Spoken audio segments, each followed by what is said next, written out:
Welcome to the talk show, Lighting the Educational Flame, with your host, Mark Hoberman. The goal of this show is to provide a learning experience to people of all ages, with guests from various fields in academics, a wide range of industries, and insight into the many forms of art, athletics, and entertainment. We hope you enjoy the show. Today, our guest is the former football player, current podcast host, motivational speaker, sports and entertainment agent, Eugene Napoleon. Today's episode is sponsored by Great Success Education.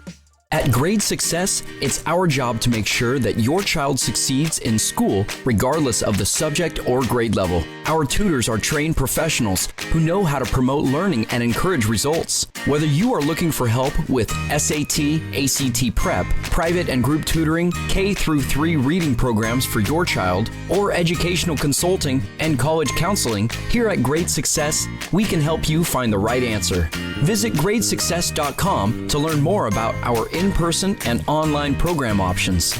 Grade Success, where your child's success is our business.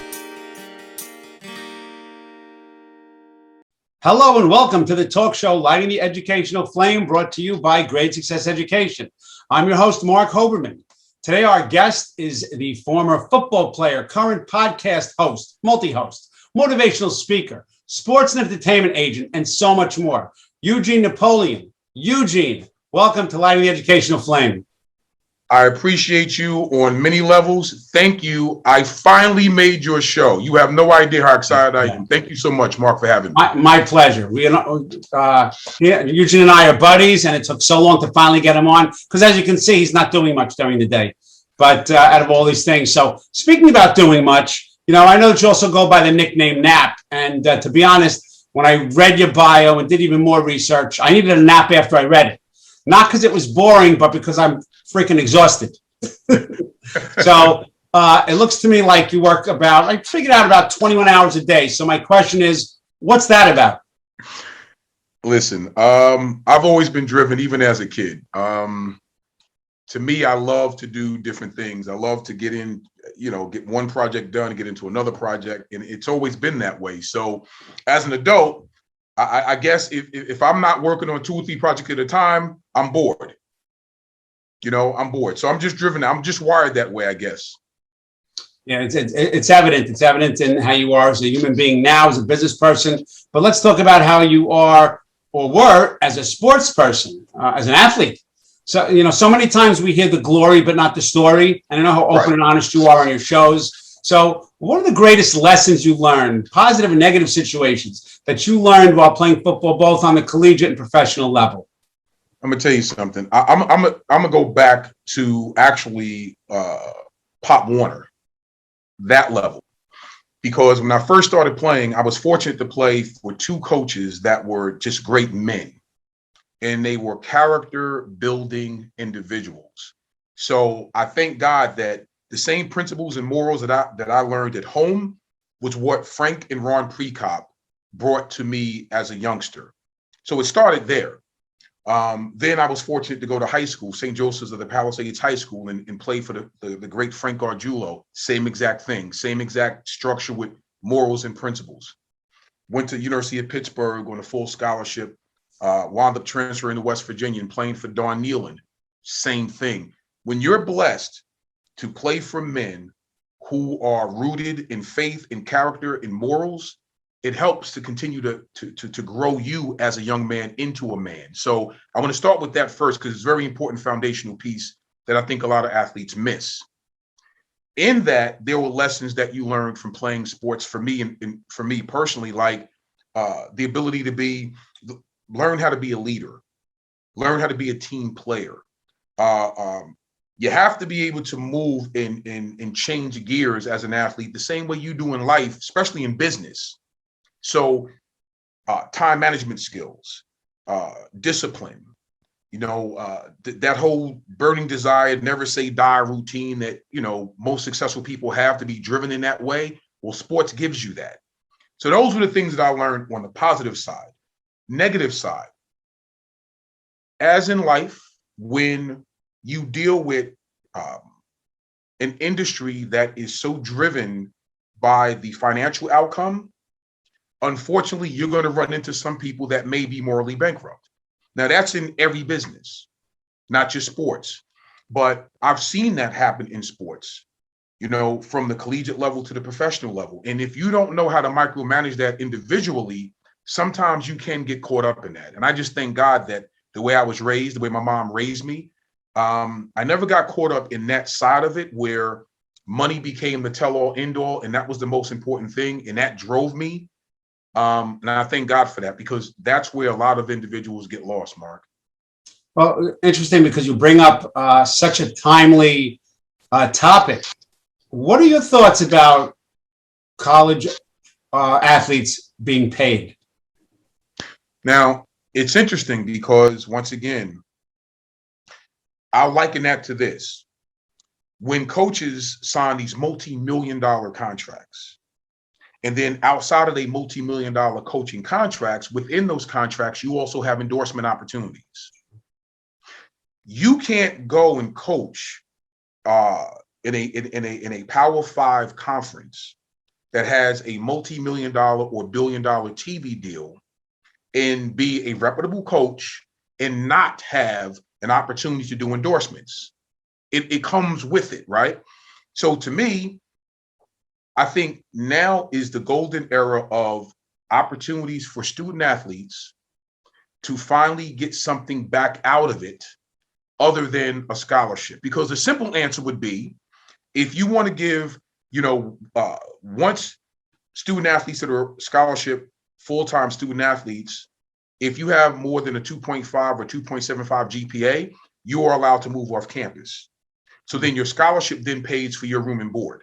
Right. The easy answer could have easily been, why don't we just throw, let's say, $6,000 or $7,000 more into their room and board piece of their scholarship? So that would give them extra funding that they would have. Easy. That would be the easier solution, right? But when you look at it from the standpoint of how much money the university is making off of the TV contracts, for instance, if you look at the SEC, their TV deals it might be right around $1 billion. Sure. At the end of the day, a coach cannot make that if you don't have the student athletes. If you don't have, they control the name, the likeness, and all that stuff. Once you sign your letter of intent to get your scholarship, all of that is already signed within that letter of intent. Years ago, you couldn't do anything because they owned or they had control of your name and likeness.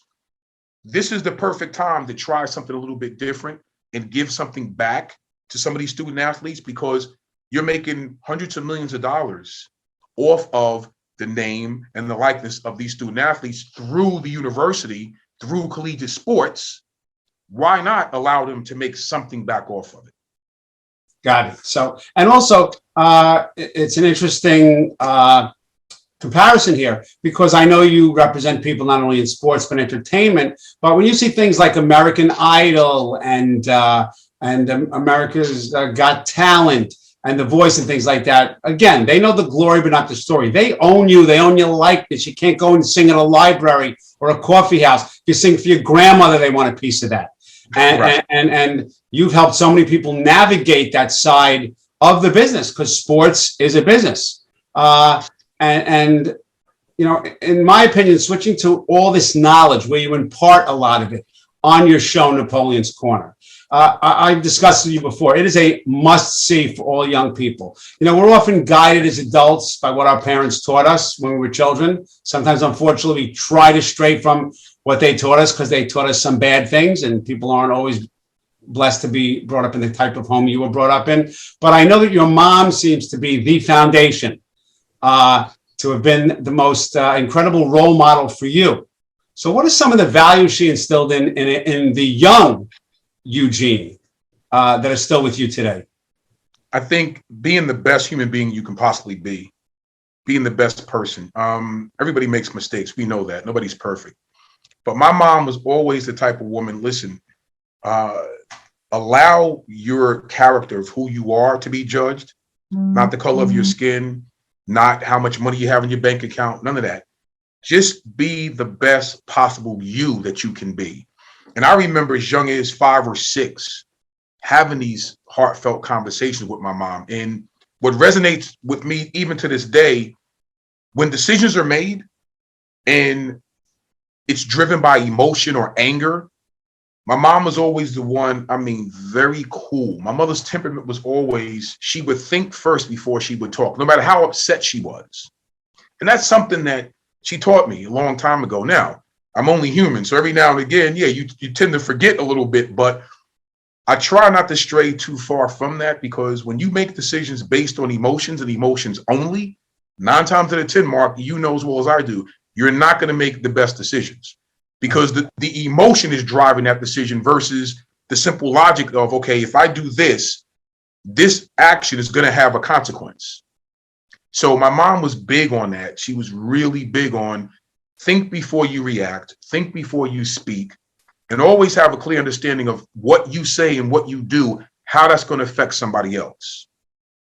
Outstanding. And I could certainly give testimony to the amazing and incredible advice that you give young people. It's really for all people, but specifically young people could do so well to watch your show. But here's something you may not be asked. What are you getting from it? Listen, I'm talking emotionally, obviously, and that kind of thing, passion-wise. To give back to me is, you want to always inspire a positive change in the life of others. And again, I tell this story, I've told it, more than 1 million times, I'm sure, in my lifetime. My 9-year-old sister saved my life when I was 4 in one of the biggest house fires in the history of Jersey City back in 1970. And everything I do, even now, it's a legacy piece for me, because I didn't want her death to be in vain. So I try to make the best decisions possible for my family and for myself personally, based on and rooted with God saved me for a specific reason, Mark. I truly believe that. My faith tells me that. But more importantly, everything I do has to have, it has to make sense, because if not, I would kind of feel like her saving me would be in vain. You understand what I'm saying? Absolutely. So this is why some of the decisions that I've made, I don't drink, I don't smoke, never got into any of that. I'm 55 years old, don't know what beer tastes like. And I thank God for that. But it's that discipline, it's that driven nature that I think derived from me at 4, 5, 6 years old. On top of the teachings from my mom, and life is interesting, because you get a chance, if you live long enough, my mother used to always say that, just live long enough and you'll figure it out, because you start to see perspectives, and experiences is where we gain our perspectives in the first place. So for me to give a perspective, I'm only talking from something I've already experienced, which I think has a lot of value to it. And that's why I like to share. So what I get out of it is the ability to give something back from something I already learned, and hopefully it helps somebody else. So true. So true. When it comes to parents, people laugh when I say this, but they get it. The older I get, the smarter I now realize my parents were. When I was 11 and 12, not so much. If I needed money, they were very smart. But if I didn't need money, it was all, why not this, why not that? But really, I am a believer, as you are, in here's the advice. Now you have to do with it what you want. But you mentioned teaching, you mentioned learning, and on purpose, I left something very important out of your introduction, out of your bio. And I did that selfishly, because selfishly, in my mind, out of all these wonderful things you do, they pale in comparison to what you've done over the past close to 20 years, because you are a teacher. So please tell us about that. I taught for over 30 years, and I know what it did to me, and I could tell what it did to and for you. You're still steeped in that. What is being an educator in the classroom setting, in the trenches, meant for you? Everything. God willing, September will be my 24th year as a BD, special education teacher, both in Jersey City and now in Linden. Just a lot of opportunities to help enrich and give back to a lot of the young people that sometimes, for some odd reason, obviously it's hard for them to see, let's say Tuesday, if it's Monday. Right. It's hard for them to see that. So I've seen a lot of Mondays and Tuesdays in my life. So for me to have the ability to go in the classroom and share those experiences and share those jewels with them, to tell them, listen, if I can show you a few different things through my experiences while I'm educating you through a core curriculum standard through the state of New Jersey, and you get to learn a few things on top of that, there's no greater and rewarding feeling than that. And you as an educator know that's truly the greatest feeling in the world, when you're teaching something and a young person had a difficult time grasping the concept. And then all of a sudden by Wednesday, the light comes on and the eyes get this big and you know they got it. There is no greater feeling than that. I've scored many touchdowns on many different levels, the professional level, the collegiate level. It pales in comparison to that student, that light bulb that comes on when they got an educational concept that you taught them, because you know they're going to take that with them for the rest of their life. They're going to put those tools in their toolbox, and they're going to be able to carry that for the rest of their life. So I love what I do as an educator, because I think it's the most important piece to helping the youth become better. And if I have a small, minute piece of that, to God be the glory. I enjoy what I do. I really do. More than anything else I've ever done. More than football, more than being an executive of my own company, more than anything I've ever done, I enjoy teaching. It's so great. And you can hear that passion. It just exudes from you, which is a wonderful thing. So your heart being in the right place and appreciating what the students do for you as well is tremendous. And you mentioned some of the other things you've done and that you're doing. So as if you aren't doing enough, you recently started the Nap and Naya show. And besides being your favorite R&B award-winning artist, let's get the gossip. You know, any other kind of relationship with you and Naya that you want to tell us about? You know, I don't want to pry. Well, as you know, that's my beautiful wife. For 28 years, I thank God every day. I wake up to a beautiful wife who pours into me as my soulmate. And there is no better feeling than to know that you have someone that has your back no matter what. My wife, outside of my mom, two of the strongest women that I've ever known in my entire life. And I'm fortunate to have that in a marriage. You know, you hear most people talk about marriages one way or the other. Right. I can't share any of those horror stories, Mark, because I've been blessed for 28 years to be married to not only, like I said, my soulmate, but my best friend. We talk about everything. And this is why the Nap and Naya show is so cool, because it's unscripted. And typically it's conversations that her and I normally have around the house.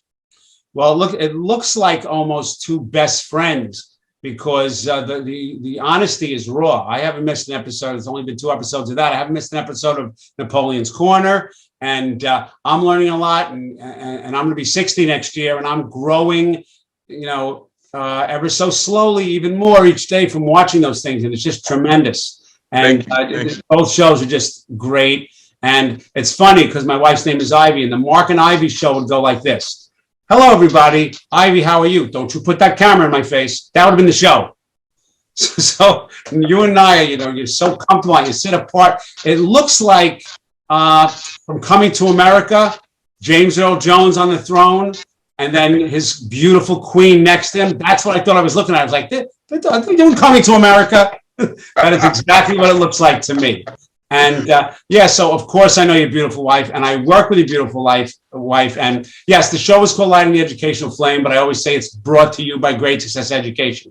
So rather than have me talk about, you got your partnership with Naya, don't want to make you jealous. I got my partnership with Naya, and it's all about her song, which knocked me out when I first heard it. We Are Strong. So what can you tell the viewers about the Great Success We Are Strong curriculum? Let me tell you something. And I thank God for you. When we first talked about this and you put the curriculum together, in my heart, I have to be completely honest and forthright. My gut told me that this has a chance to be phenomenal. the entire program, right? But it's one thing to feel that, it's another thing to put it into motion. And I always call it proof of concept. Right. And then all of a sudden you see it unfold. And we had a chance in May to bring it to Seoul Middle School where I teach. And those 8th, 7th, and 6th graders were tremendous. The answers that they came up with was either on the collegiate level, definitely high school level. Right. And some of the 6th graders, I kind of felt like, wait a minute, no. There's somebody behind you giving you those answers. That's right. Yep. But it made me understand something that was really important about the Great Success We Are Strong program. From an intellectual level, when you give young people the opportunity to speak openly and honestly, right, within the confounds of an educational format, that's the beauty of learning. There's a trick to it, but that's the beauty of learning, because to those young people, they read the lyrics to the song "We Are Strong." They then had the ability to convert the words into actual personal experiences based on the words and based on the questions through the curriculum that was written. They took that piece, answered the question, and then flipped it into their own personal monologue. Tremendous. The program itself, I think it will help a young person and an adult on any level. Sure. If you have the ability to just be open-minded and just pour of yourself into what the curriculum is going to offer you. And it's a wonderful, wonderful platform. It's a wonderful curriculum. And I'm looking forward to moving this thing literally around the country and abroad, because I think that's where this program is going to go. I think it's much needed. Right. Thank you. I couldn't have said it better myself, because I have to tell you, when you talk about the teacher to student, Naya and I became the students, because you talk about an R&B star, award-winning artist who uses her voice. Well, we gave the kids a voice that day. And I was in the classroom for 3 decades, and I tried to give the kids a voice, but look, let's call it what it is. Education's a business at times, and you have to be on page 97 because you have to finish that because the teacher next door needs those books. And you've got a timeline of things. And just for 3 separate days, as you said, one day 8th grade, then 7th and 6th, only for an hour each day, they opened up and they needed to be heard. And we have to point out this was virtual because it was during COVID. Right. And it was virtual, and they were in their homes. They were not in school. And I would argue that some of them may feel more comfortable in school. They don't want you to hear the dog barking. They don't want to hear anybody getting yelled at in the background. So it was a raw experience, and so powerful. And as you said, there's a corporate element, as you know, to it also, but it is so powerful. And it really is the melding of academic education with character education. And I know that's near and dear to my heart. And I know that that's what Eugene Napoleon is all about in the classroom. Absolutely. So I'm sure that you're only working on 6 things now, so you're probably very upset and very depressed. So let me ask you, what is next for Eugene Napoleon? And remember, the show's only about half an hour. I know. So I'll cut it to, okay, really excited about the next single. As you know, I'm the CEO of Nat Vision Entertainment, which is my own independent record label for the last 25 years. And we have a single that's going to drop. It's called Chillin' With My Baby, written by my wife, vocally performed by my wife, Naya, and produced by my cousin.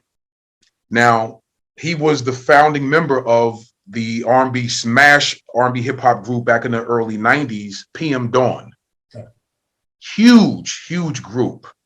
Whenever you can do a record, or when they've done a record with Elton John, okay, I mean, next level. So he produced this record, and I mean, we recorded it on Friday, this past Friday.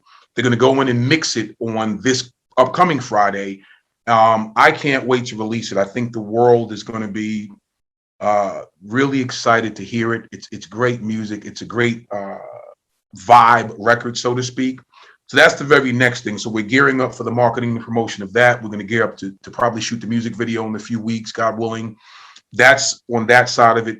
The Nap and Naya show, matter of fact, it airs tonight at 7 p.m. Eastern Standard Time on Team OSM TV, and we have a lot more episodes to that. And we're going to open it up, my friend, where I need you on our set within the next upcoming weeks. We're going to go live as well. So we have both. We have a tape format, and we also have a live format where people come in to the actual studio, or they can call in or they can Zoom in, whichever one they feel comfortable, but it will be a live format to that. And it's interesting. I can't disclose it just yet, but there's a major announcement that's going to come down the pike, probably, God willing, right around September, that is a blockbuster. It's something I've been working on for quite some time now, and I think, with God's hands on it, it's going to come to fruition right around September. So I'm really excited about that, and I'll definitely you'll be the first person to know about it. How about that? That'd be great. That would be great. And nobody deserves it more than you and I. The hardest working, most grounded people I know. I know your son is also a football coach at a college, so he's carrying on the Napoleon name, but I'm sure not in athleticism only. I'm sure in teaching young people the right thing as well, and that's a big thing. And, absolutely, that's wonderful. So Eugene Napoleon finally got you on the show. Thank you so much for joining us today and sharing your passion, your sage advice to our viewers. Your inspiration, attitude, and passion is just second to none. So thanks again for coming on. And to the viewers, this is Mark Hoberman thanking you for watching Light the Educational Flame, and have a great day. Eugene, thank you so much. Thank you. Thank you. Thank you for watching Lighting the Educational Flame. To contact Mark Hoberman, email him at info@gradesuccess.com or visit him on social media through Facebook, Twitter, Instagram, and LinkedIn. Thank you for watching Lighting the Educational Flame.